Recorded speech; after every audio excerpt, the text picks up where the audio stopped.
હોળી અનિષ્ટ પર સારાની જીત પર દર્શાવે છે। 108 EMS ગુજરાત સરકારની પહેલ અને PPP મોડલ હેઠળના EMRI-GSH એટલે કે ગ્રીન હેલ્થ સર્વિસ દ્વારા સંચાલિત ગુજરાતના નાગરિકોને સેફ અને આનંદમય તહેવારોને મળી શકે તે માટે નાગરિકોને હોળીના તહેવારની ઉજવણી દરમિયાન સાવચેતી અને સલામતી જાળવવા વિનંતી કરે છે અને કોઈપણ કટોકટી માટે 108 ડાયલ કરવાનું ભૂલશો નહીં। 108 EMS ટીમ હોળીના તહેવાર પર અપેક્ષિત ઇમરજન્સીમાં વધારા માટે સજ્જ અને તૈયાર છે, કારણ કે તે દરેક તહેવાર દરમિયાન સામાન્ય વલણ છે। પ્રજાપતિ કહે છે કે 108 EMSએ તેના સફળ ઓપરેશનના 16 વર્ષ પૂરા કર્યા છે। છેલ્લા 16 વર્ષમાં 1.57 કરોડ કરતાં વધુ ઇમરજન્સીની સેવા આપી છે। 108 એમ્બ્યુલન્સમાં કોઈપણ પ્રકારની ઇમરજન્સીને હેન્ડલ કરવા માટે તાલીમબદ્ધ EMT અને પાયલટ સાથે તમામ પ્રકારના એડવાન્સ મેડિકલ ઇક્વિપમેન્ટ તથા દવાઓ સજ્જ હોય છે। 108 પર આવતા ઇમરજન્સી કોલ્સને અસરકારક રીતે પહોંચી વળવા માટે વ્યૂહાત્મક આયોજન દ્વારા 108 એમ્બ્યુલન્સોને મૂકવામાં આવે છે। હોળીના તહેવાર દરમિયાન અનુમાનિત કેસોના વધારાને પહોંચી વળવા તથા નાગરિકો હોળીનો તહેવાર ખુશીથી સલામતીપૂર્વક ઉજવી શકે તે માટે 108 એમ્બ્યુલન્સના કર્મચારીઓ તહેવારમાં રજા ન લેતા નાગરિકોની સેવા માટે તૈયાર રહેશે। હોળીની આનંદ અને રંગોનો તહેવાર માનવામાં આવે છે, પરંતુ હોળી રમતી વખતે હંમેશા સાવધાન રહેવું જોઈએ। 108 ઇમરજન્સી સેવામાં ગુજરાતમાં અત્યારે 800 જેટલી રોડ એમ્બ્યુલન્સ, 2 બોટ એમ્બ્યુલન્સ અને 1 એર એમ્બ્યુલન્સ કાર્યરત છે અને દર વર્ષની જેમ મુખ્ય તહેવારો આપણા જે હોય છે એમાં આ વખતે પણ હોળી અને ધૂળેટીના પર્વની વાત કરવામાં આવે તો અમારા છેલ્લા 15 થી 17 વર્ષનો જે સુગ્રથિત ડેટા છે એના આધારે અમે અગાઉથી જ હોળીના અને ધૂળેટીના બંને દિવસોમાં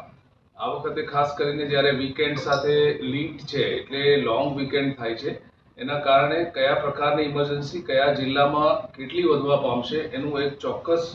અમે ફોરકાસ્ટિંગ કરીએ છીએ અને એ અનુસાર અમે અમારા કઠવાડા ખાતેના કોલ સેન્ટરમાં વધારાના કમ્યુનિકેશન ઓફિસર્સ, ડોક્ટર્સ અને અમારા ફિલ્ડમાં પણ જે એમ્બ્યુલન્સીસ છે એ એમ્બ્યુલન્સીસ પર અમારા EMT, પાયલટ અને સુપરવાઇઝર પણ રજાઓ હોવાના ઉપરાંત પણ વધારાના કોલને પહોંચી વળવા માટે પૂરતી સંખ્યામાં ઉપલબ્ધ રહે એ પ્રમાણે અમે અગાઉથી જ હ્યુમન રિસોર્સ મેનેજમેન્ટનું પણ પ્લાનિંગ કરીએ છીએ। કોઈ ધૂળેટીના દિવસે જે કેમિકલ યુક્ત કલરોથી રમે છે તો કેવા પ્રકારનું ધ્યાન રાખવું? આ વર્ષની આપણે હોળી અને ધૂળેટીના પર્વમાં ઇમરજન્સીની સંખ્યાની વાત કરવામાં આવે તો 108 ઇમરજન્સી હાલના ગુજરાતમાં જે એવરેજ 3700 જેટલી ઇમરજન્સીસને પ્રતિદિન હેન્ડલ કરે છે, જે હોળીના દિવસે લગભગ એમાં 8% ઉમેરો થઈ અને 4000 ઉપરાંત ઇમરજન્સીસ થશે અને ધૂળેટીના દિવસે લગભગ 30% જેટલો વધારો થઈ અને 4378 જેટલી ઇમરજન્સીસ ઘટવા પામશે એવું અમારું અનુમાન છે અને આનું જો ઇન્સાઇટ્સની વાત કરવામાં આવે તો ખાસ પ્રકારોમાં રોડ એક્સિડન્ટ્સના કેસીસ વધશે અને નોન વેહિક્યુલર ટ્રોમા એટલે કે એસોલ્ટ્સ વગેરેના કેસમાં લગભગ 200 થી 300% જેટલો વધારો સામાન્ય દિવસોની સરખામણીમાં ધૂળેટીના દિવસે થવા પામશે અને જિલ્લાવાર પણ જો એનું પૃથ્થકરણ કરવામાં આવે તો સંખ્યાની દ્રષ્ટિએ જે 4 મોટા જિલ્લા છે એમાં વિશેષ પ્રમાણમાં વધારો થશે અને નાના જિલ્લાઓ છે એમાં ટકાવારીમાં તેમાં દેવભૂમિ, દ્વારકા, મહીસાગર અને છોટાઉદેપુર વગેરે જે જિલ્લાઓ છે એમાં વિશેષ પ્રમાણમાં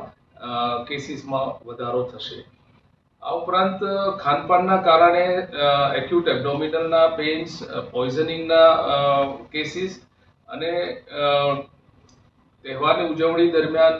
એમને કોઈ નાની મોટી ઈજાઓ થાય છે એસોલ્ટ અને નોન વેહિક્યુલર ટ્રોમામાં પણ નોંધપાત્ર વધારો થવા પામે છે।